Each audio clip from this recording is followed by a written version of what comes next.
Hey everybody, how's it going? Thanks for stopping by again. Look, if last night was a debate typified by Warren and Sanders really brushing off the centrist and moderate challenges to the progressive policies and worldview, then tonight was a night where the other two frontrunners, Joe Biden and Kamala Harris, I think really struggled, based on the attacks that they launched at one another, but also that came from the rest of the field. This was a bit of a different debate in tone and in structure, because whereas in the Sanders and Warren debate last night, you added two other people in Buttigieg and O'Rourke who were also polling in and around 10% or above, whereas in this debate, Harris and Biden are the only ones polling above 5%, at least in the numbers I've seen, and Biden has a massive lead even over Harris. So it was a different context in this case. Two clear frontrunners and a whole bunch of other challengers. There was no second tier in this debate, at least based on the polling. And as such, there was much more freedom from those candidates at the edges of the stage to really attack, not only from the left, but also from the right, and also from the center, and on various different issues. And I have to say that Bernie Sanders and Elizabeth Warren, after the two nights of the debates, come off looking much better than Harris and Biden, who both took sustained damage. I mean, whether it was Joe Biden taking sustained damage on his legacy of supporting segregationists, or whether it was Tulsi Gabbard's incisive critique of Kamala Harris's work when she was a prosecutor in California, the reality is that they both had real difficulty in that sense. And you saw, I think, a lot of good moments across that stage from the lesser-known candidates. You saw Tulsi Gabbard, who has some issues I don't agree with, but you saw her speak very passionately and effectively against war and in favor of greater justice. You saw Jay Inslee make a case that the environment needs to be put as the number one issue.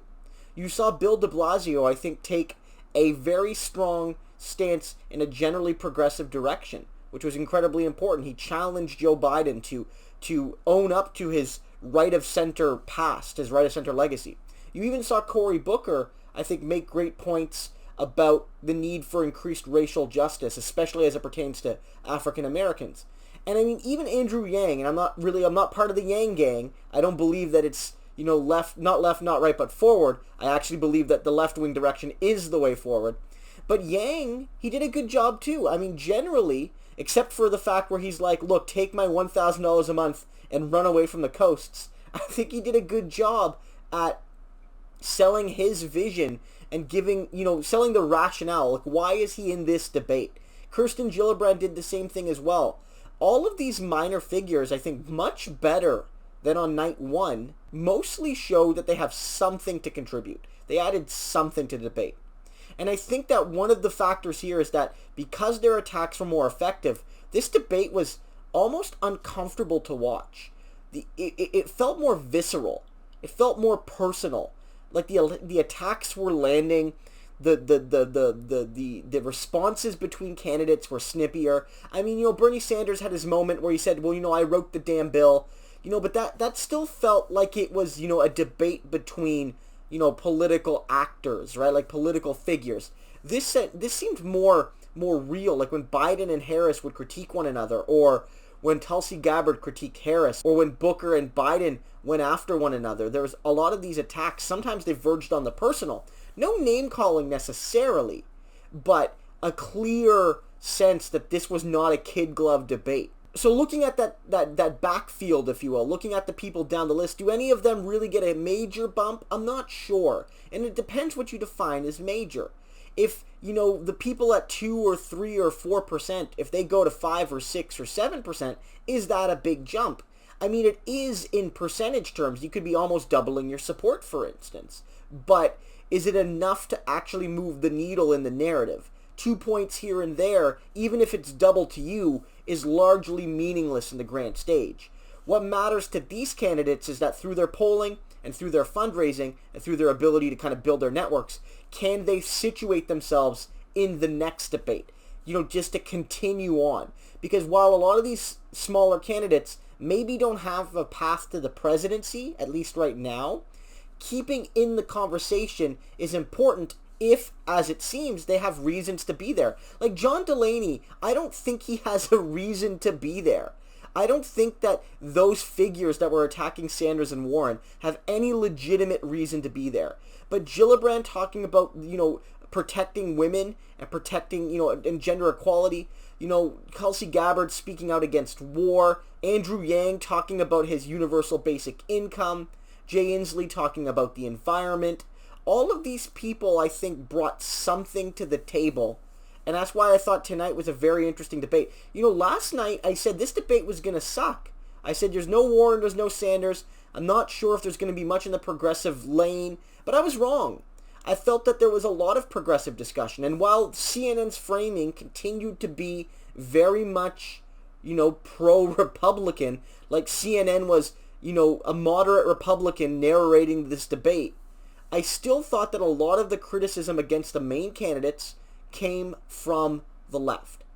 From Inslee and from Tulsi Gabbard and from Bill de Blasio. They did a fantastic job at doing so. Even Booker, to a certain degree, often kind of leaned in from the left. So my ultimate view then is that amongst the big candidates, at least, Biden and Harris, I think, took a step back. I don't know if the polling's going to reflect that. I can't predict that. But I think they took a step back, and I think both Warren and Sanders took a step forward. Because again, the structure of the debates at this stage is that in each of the night, those two candidates were literally and figuratively in the crossfire. They were the ones at the middle of the stage who, to the left and right, again, figuratively and literally, had to kind of face criticism. And they had to do so gracefully, yet firmly, to show that they are respectful, but also, have convictions. And I felt that Biden and Harris struggled at times, whereas Sanders and Warren did not. They did not. And Sanders and Warren, I think, were also clever, smart, in not attacking one another, and largely building a kind of common front. Now, maybe that's easier said than done because they actually agree on a good chunk of the policy, whereas Biden and Harris, at least on the things that we talked about in the debate, have some notable differences. The reality is that it worked a lot better for the front runners on night one. So if I was a betting man, I would suggest you see growth among Sanders and Warren, a bit of a decline among Harris and Biden. I don't think that Biden's front runner status is necessarily at risk through this debate performance alone, but it could signal a larger trend downward. I don't think his performance was very good. I think the attacks against him were very credible, and that's not a good combination. And once again, finally, it has to be said that much like in the first round of debates, last month, Bernie Sanders won both nights in a sense. He won his first night because he had a strong performance, but he also won tonight because he was the topic of debate. Whether it was in opposition to him, or whether it was in favor of his policies, or whether it was in the embracing of the discourse that he helped to mainstream. Whether these people want to admit it or not, Bernie Sanders was on that stage tonight, and he won. And this is something that I think we have to keep hammering home.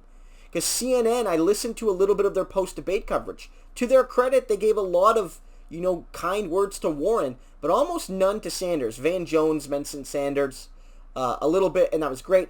But they seem to be ignoring him. But it needs to be said that Bernie Sanders was on both stages, and he performed extremely well on both stages. This is a great sign for the progressive wing of the Democrats going forward. The two strongest candidates, the two strongest in their conviction, but also in a grip on what they believe and how they want to implement it, are Bernie Sanders and Elizabeth Warren. And I hope, and I think it's becoming increasingly likely, that one of those two people just could end up being the Democratic nominee for President of the United States.